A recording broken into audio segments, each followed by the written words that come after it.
What's going on YouTube? It's your boy Rich Nice back once again. So today we're back on the C-10 project. We got a bunch of parts that we need to try to throw at this thing. So let me show you. So here are all the parts that we're going to try to throw at this thing. Not all of them is going to happen today, just because we have to get the cab on for some of this stuff. So we cleaned the shop up a little bit. We rearranged some stuff because we have to cut a door in over there eventually. So we moved some stuff back here, get it out of the way. So whenever we cut that door, we should be good to go.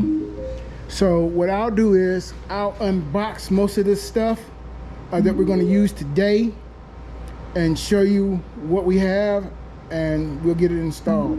So while I start unboxing this, go ahead and watch this intro.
All right, YouTube, we got some things unpacked. Hopefully you can hear me over the ACs. I got an AC there.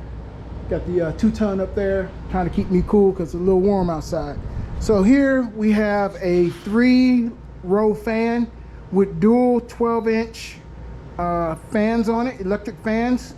We also have the relay that I've already labeled, so we know where everything goes. You have a 1.5-inch upper outlet or inlet, and then you have a 1 3/4 lower outlet. You also have the transmission line coolers, and then you also have a steam valve, which our particular engine doesn't have a steam valve because it'd be like right up in here somewhere. So we're not going to worry about that. It's already plugged. On these, the blue wire will go to the blue wire on the relay. The black wire is your ground. When you get to the relay itself, you have red, white, blue, and black. Your white is going to be your ignition. Your blue, like I mentioned, will go to your fans. Your red will go to your battery. And this black, even though black is normally ground, this black will actually go to a sending unit, which is located right here.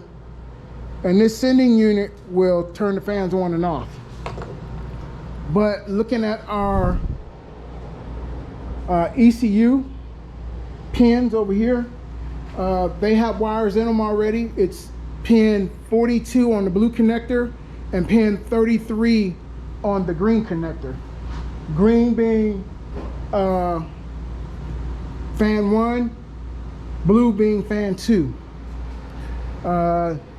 Next, we have a couple of hoses. Also, we have a hose here that's you can customize to make it fit because we got long distance to travel. We have some L brackets, aluminum.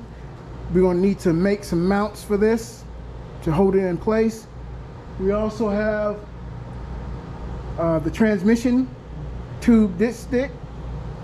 We have an oil sending unit that goes to our digital gauges. We have our temperature sending unit that goes to our digital gauges that we're going to install. We have some rubber isolators for the radiator mount on. We have some ground straps to ground the chassis and radiator core support to the frame. We have boots for our coil packs. We have new angled coil packs. We have more relays because this is supposed to run both fans off this one relay. I'm not sure if I'm wanting to do that or if I'm wanting to do it separately because we have 2 wires in our ECU that already does the fans for us. The only thing we got to do is run the black wire to those wires that's on the ECU. So we may not use this single one, we may use 2. Here we have our O2 sensors, and then here we actually have our new headers. With our old headers,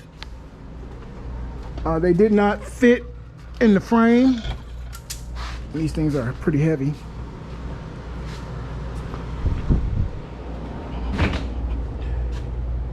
So when you stick them in here,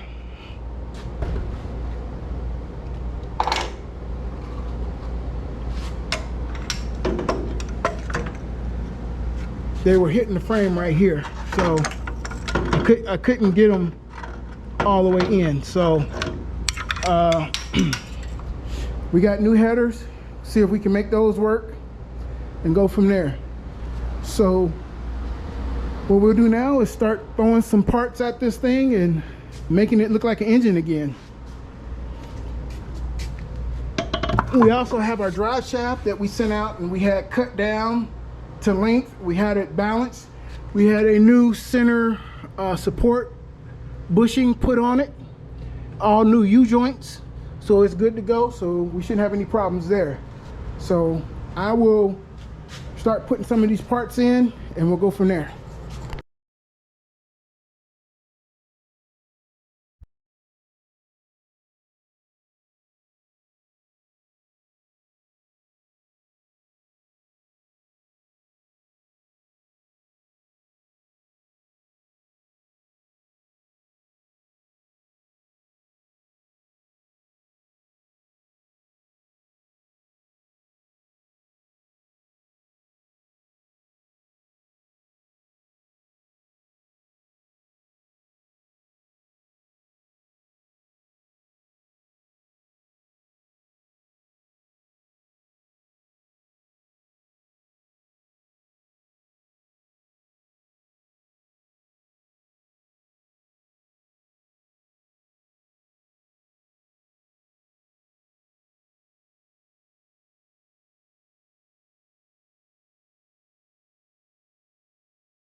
AC or something like that on, but our truck doesn't have AC yet, so we're not going to really worry about that, but we're still going to hook up both fans.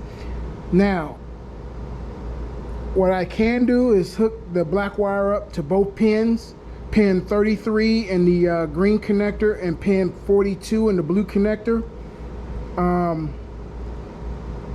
But until we can verify that those are on, what I'm going to do is I'm just going to combine both black wires and send one wire up to the ground on the temperature sensor unit. So normally on your LS, your temperature sensor is located right up in here. It's located right there. So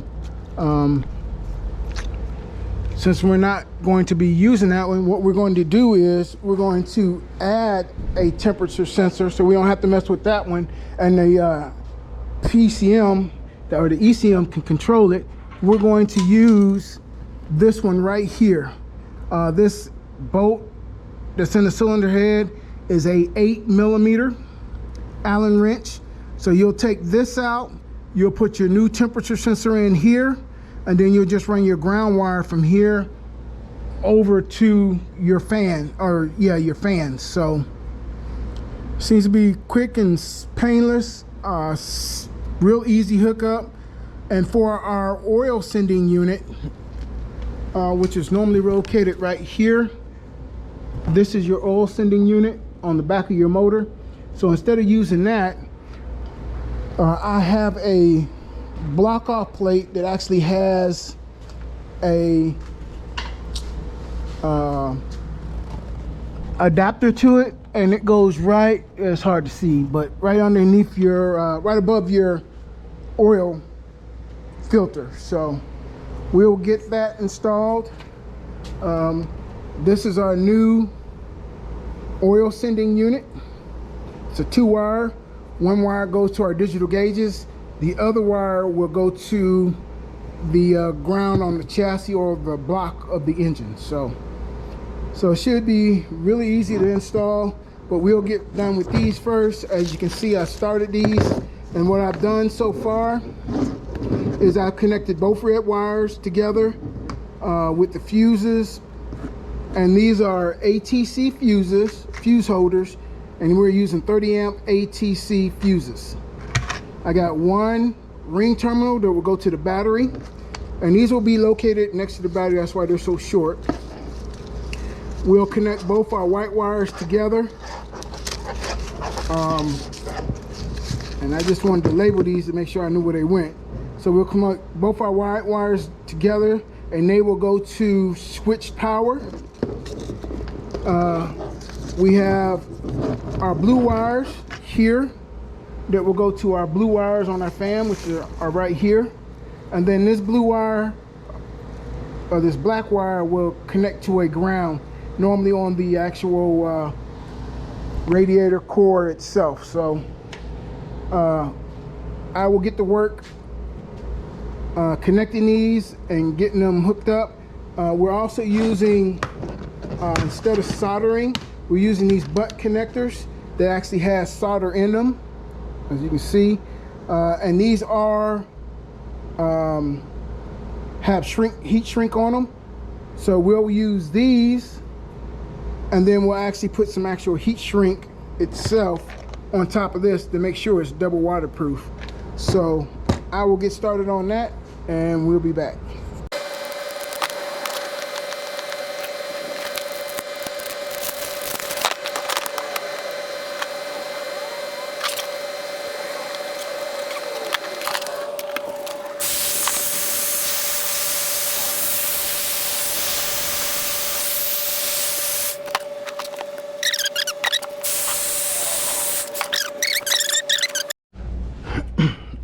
All right, YouTube, we're going to do this the old school way, and I bought a new heat gun, so we're going to see if this actually works and go from there. So the best thing I found to do this the old school way is to cut your wires a little long.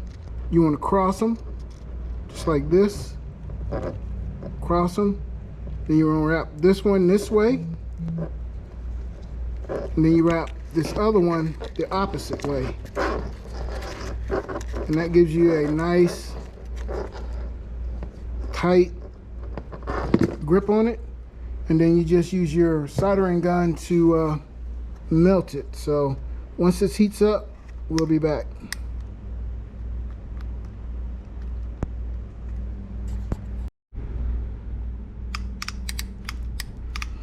I like this one because it sends the solder out straight to the tip and you just melt it on.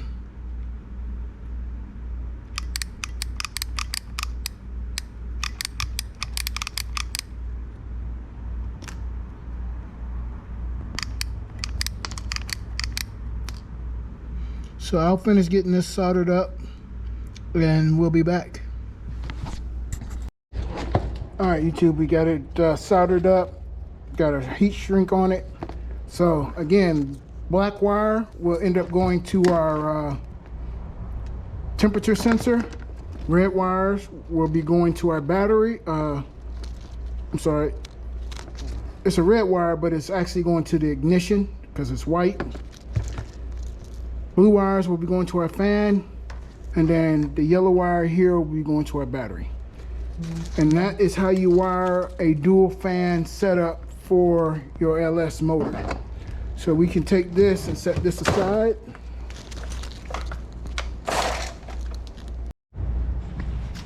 All right, YouTube, we got our fan in, our radiator, should I say. These are the factory mounts right here. I ended up having to use a piece of this broomstick. It's actually metal. And I put some of this automotive stripping on it along here and down underneath here where it touches the actual frame or the core. It's not pretty, but it's functional, and guess what, it holds it in there in place. So it is what it is. So now what we're doing is we're wiring up our fans. I will cut these back a little bit. That way, if we decide that we ever want to use our fans or use these connectors in the future, we can also go back and hook them up. So that'll be the next project, is to go ahead, splice the two black wires together with some 10 gauge that will be mounted somewhere on the either the core itself, which will probably be this bolt right here. I'll probably just pull this off, sand it down, run both of these together, put an eyelet here, screw it back in, and then run one of those ground straps from here that will actually mount to the frame. So I think, or either to the engine block. So I think that's what we're going to do. So let me finish wiring this up, and then we'll get this back over there on the engine and go from there. All right, YouTube, we got our fans hooked up, got our ground, got our blue wires hooked up to our blue wires on our relays. Not sure where we're gonna put these yet or which side the battery's going on. The battery and the factory came on this side, but everything for the LS swap is on this side. So I gotta figure out which side I'm gonna put the battery on, or if I'm just gonna put it underneath the cab. Because with this battery box right here, it's actually made to mount on the side of the frame like this. So you have to drill some holes, secure it. Shouldn't be too hard, but not 100% sure I want to put my battery underneath the truck like this. So I will put this fan shroud in and we'll be back. Or excuse me, should I say I'll put the radiator in. I was wrong. The temperature sensor for these LS motors, you have one on each side. On the driver's side, it's located right here, right behind this junction box on the front of the cylinder head. And then if you come over here on the passenger side, it's located in the rear, right here. So we already got our temperature sensor in there. We're gonna have to have two wires, one going to our gauge and then one going to our fans. So, all right, YouTube, we got our lower hose on, and I had to go get another hose. This is part number 20475. It came from O'Reilly's. The other cross number is C0475. And what I've done is I've used one of these little small sleeves that come with the universal kit like this, stuck it over our inlet right here, and then I use this hose is I believe 1 3/4, so this hose was able to fit over that little sleeve. And then what I'll do to make sure it is tight is just clamp this hose clamp down on it. Same thing down here with this, put the hose clamp down here, and we'll call it good. And then this came out decent. We'll see what happens. Hopefully when we get closer to starting this thing up, this thing will actually hold some water or some antifreeze. So other than that, we got everything on, looking good. We still got to do an overflow bottle. I'm not sure if I'm going to use the stock one, which is right here,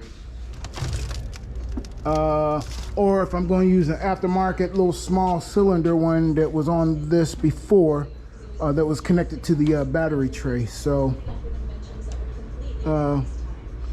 more to follow. As always, thank you for watching. Thank you for subscribing. Hit the bell. My daughter just came in. Hit the bell, hit the like. Thank you to Renee and all the other people that just subscribed. Appreciate you. One love. Peace.